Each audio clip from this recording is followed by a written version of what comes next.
Assalamualaikum warahmatullahi wabarakatuh. Alhamdulillahirrabbilalamin. Wassalatu wassalamu ala asrafil anbiya'i wal mursalin wa ala alihi wa sahbihi ajma'in, amma ba'd.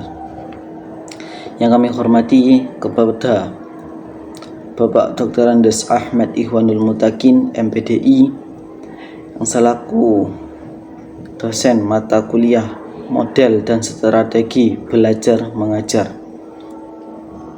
Dan perkenalkan, nama saya Muhammad Haikal As-Somadani. Saya berada di semester 3 jurusan Tarbiyah PAI. Untuk memenuhi tugas mata kuliah model dan strategi pembelajaran tema ketiga. Langsung saja yang pertama, yakni pada teori belajar kognitivisme. Teori belajar adalah pengorganisasian aspek-aspek kognitif dan perseptual untuk memperoleh pemahaman, tujuan, dan tingkah laku, sangat dipengaruhi oleh proses berpikir internal yang terjadi selama proses belajar. Jadi menurut teori belajar kognitif ini, manusia berhadapan dengan tantangan, pengalaman, atau gejala yang baru dan persoalan yang harus ditanggapinya secara kognitif atau bisa disebut dengan secara mental. Untuk itu, manusia harus mengembangkan skema pikiran lebih umum atau lebih rinci, atau perlu perubahan jawaban dan menginterpretasikan pengalaman-pengalaman tersebut. Untuk menginterpretasikan pengalaman-pengalaman tersebut, nah ini dengan cara apa? Selanjutnya ini dengan cara pengetahuan seseorang terbentuk dan selalu berkembang. Proses tersebut meliputi: yang pertama, skema atau skemata; yang kedua, asimilasi; yang ketiga, akomodasi; yang keempat, ekuilibrasi. Itu tadi cara pengetahuan seseorang terbentuk di dalam suatu perkembangan dengan proses tersebut. Ini yang keempat ini, skema, asimilasi, akomodasi, ekuilibrasi ini meliputi diantaranya itu. Untuk yang pertama, skema atau skemata. Skema atau skemata ini adalah struktur kognitif yang dengannya seorang beradaptasi dan terus mengalami perkembangan mental dalam interaksinya dengan lingkungan. Jadi skema juga berfungsi sebagai kategori-kategori untuk mengidentifikasikan rangsangan yang datang dan terus berkembang. Gitu. Terus yang kedua, asimilasi. Asimilasi ini adalah seorang kognitif yang perubahan skema yang tetap mempertahankan konsep awalnya, hanya menambah atau merinci saja. Jadi pada asimilasi ini prosesnya itu perubahan skema itu tetap dipertahankan pada konsep yang awal, hanya saja merubah atau menambah tidak merubah ya, hanya saja menambah atau merinci skema tadi itu. Yang ketiga, akomodasi. Akomodasi adalah proses pembentukan skema atau karena konsep awal sudah tidak cocok lagi. Jadi akomodasi ini proses pembentukan skema yang sudah tidak cocok pada awal konsep. pada konsep yang awal itu sudah tidak cocok. Jadi ini proses pembentukan skemanya, ya disebut akomodasi ini. Terus yang keempat adalah ekuilibrasi. Ekuilibrasi ini keseimbangan antara asimilasi dan akomodasi sehingga seorang dapat menyatukan pengalaman luar dengan struktur dalamnya atau skemata. Proses perkembangan intelek seseorang berjalan dari disequilibrasium menjadi equilibrium melalui asimilasi dan akomodasi. Dikemukakannya pula bahwa belajar itu akan lebih berhasil apabila disesuaikan dengan tahap perkembangan kognitif peserta didik tersebut. Jadi peserta didik itu hendaknya diberi kesempatan untuk melakukan eksperimen dengan objek fisik yang ditunjang oleh interaksi dengan teman sebaya dan dibantu oleh pertanyaan-pertanyaan tilikan dari guru tersebut. Jadi guru itu hendaknya banyak memberikan rangsangan kepada peserta didik agar agar mau berinteraksi dengan lingkungan secara aktif untuk mencari dan menemukan berbagai hal dari lingkungan.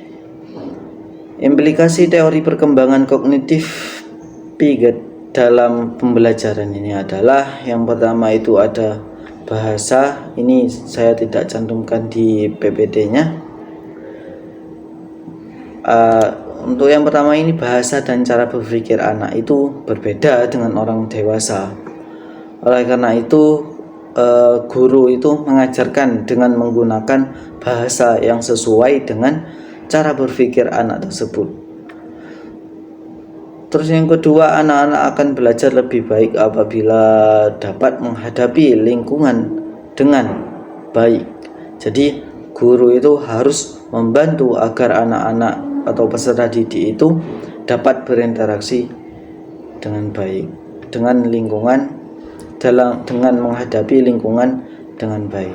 Yang ketiga bahan yang harus dipelajari anak hendaknya dirasakan baru tetapi tidak asing.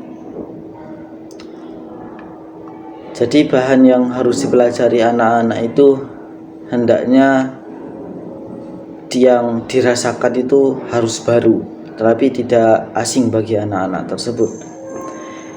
Yang keempat, berikan peluang agar anak belajar sesuai tahap perkembangannya. Jadi guru itu harus memberikan peluang agar anak-anak itu bisa belajar sesuai perkembangannya tersendiri. Di dalam kelas itu anak-anak hendaknya diberikan peluang untuk saling berbicara dan diskusi dengan teman-temannya. Jadi itu bisa diadakan dengan presentasi atau tanya jawab, disebut musyawarah, itu juga bisa. Ini ada tahap-tahapnya. Tahap sensorik motorik itu antara 0 sampai umur 2 tahun. Tahap preparasional antara 2 sampai 6 tahun. Tahap operasional kognitif antara 6 sampai 12 tahun. Tahap formal yang bersifat internal itu antara umur 12 sampai 18 tahun. Selanjutnya untuk teori pembelajaran Gestalt. Prinsip teori ini adalah Max Wertheimer pada tahun 1912.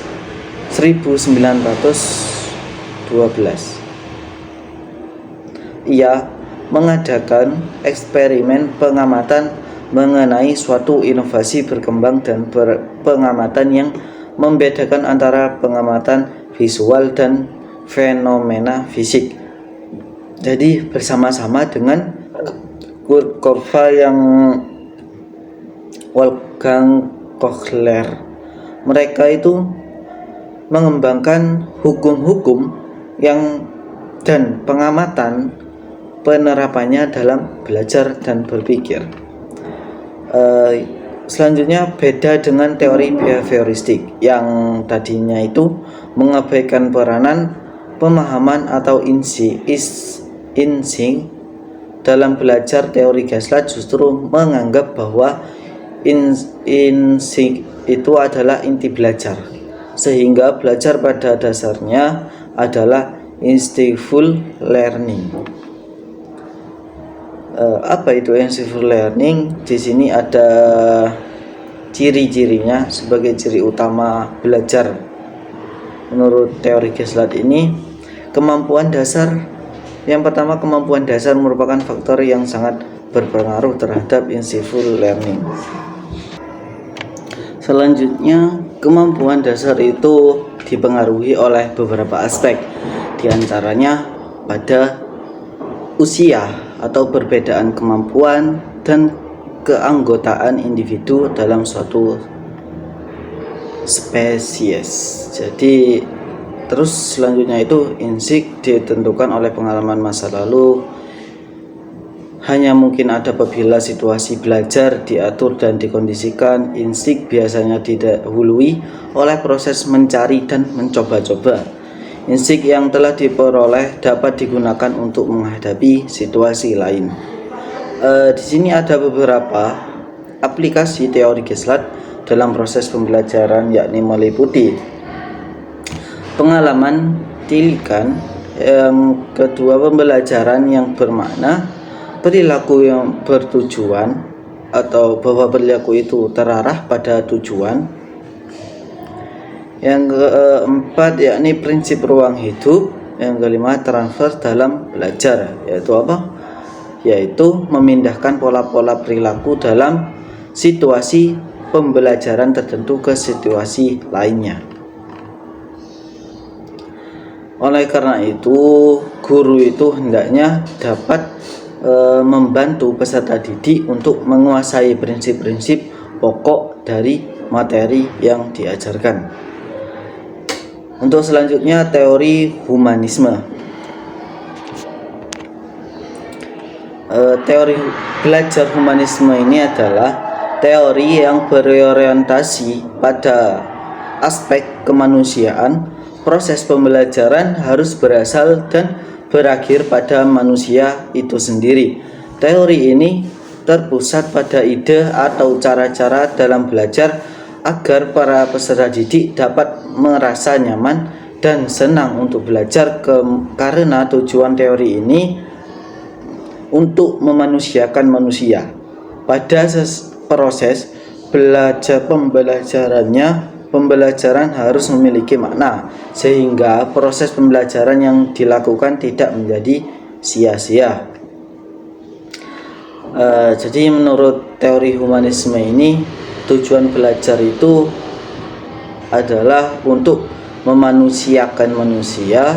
Proses belajar dianggap berhasil jika si pelajar memahami lingkungannya dan dirinya sendiri. Jadi teori belajar ini berusaha memahami perilaku belajar dari sudut pandang pelakunya, bukan dari sudut pandang pengamatannya.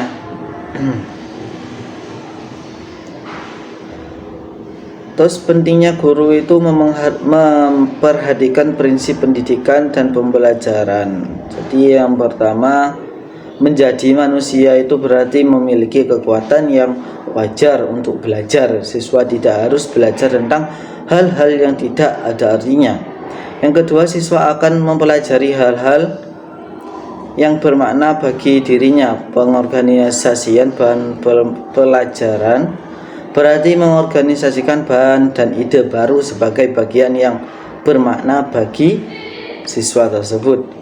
Yang ketiga, pengorganisasian bahan pengajaran berarti mengorganisasi bahwa bahan dan ide baru sebagai bagian yang bermakna bagi siswa. Belajar yang bermakna dalam masyarakat modern itu berarti tentang proses. Namun kelemahannya dari teori ini itu sulitnya menerapkan teori ini dalam proses pembelajaran, padahal teori ini itu sangatlah ideal. Dengan memahami ini, para pendidik itu dapat lebih memahami hakikat jiwa manusia dan dapat membantu para pendidik untuk strategi belajar yang tepat secara lebih terarah dan tidak semata-mata hanya berdasarkan keinginannya itu sendiri. Untuk selanjutnya yakni tokoh teori pembelajaran humanisme menurut Kolb. Pada tahap awal, para peserta didik hanya sekedar mengikuti suatu kejadian tanpa mengetahui untuk apa dan mengapa kejadian itu terjadi. Pada tahap kedua, para peserta didik mulai memikirkan dan memahami kejadian tersebut.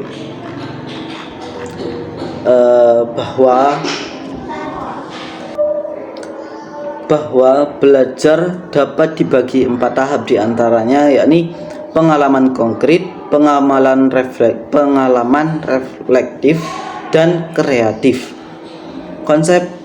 Konseptualisasi dan eksperimen aktif. Tahapan-tahapan ini berjalan secara berkesinambungan dan tidak disarankan secara langsung oleh peserta didik.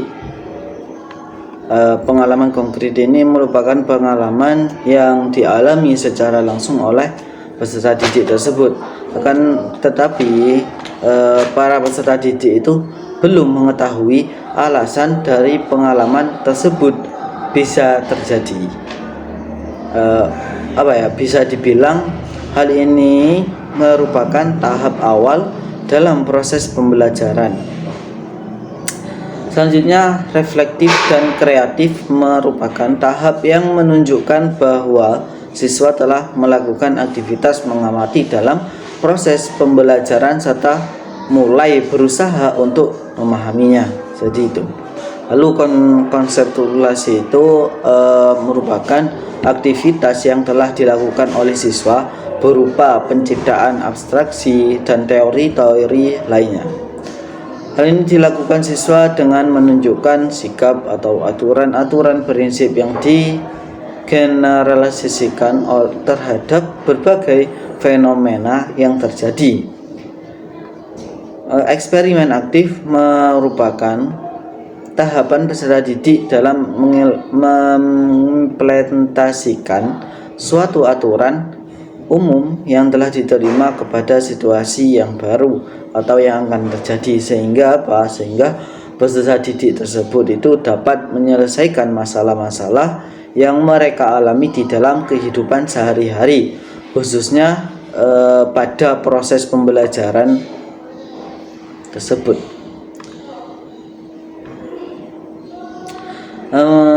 Berdasarkan 4 teori di atas tadi yang saya terangkan itu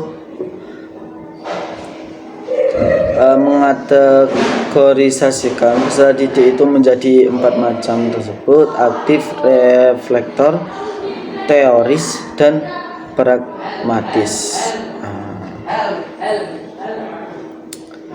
Jadi mereka itu tidak menyukai hal-hal yang bertele-tele atau teori-teori dan filosofis terhadap suatu hal. Mereka itu lebih menyukai sesuatu yang benar-benar bisa dipertekankan secara langsung.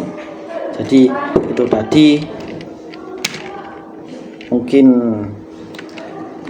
apabila ada kesalahan dalam mempresentasikan, kurang lebihnya mohon maaf sebesar-besarnya. Saya akhiri. Assalamualaikum warahmatullahi wabarakatuh.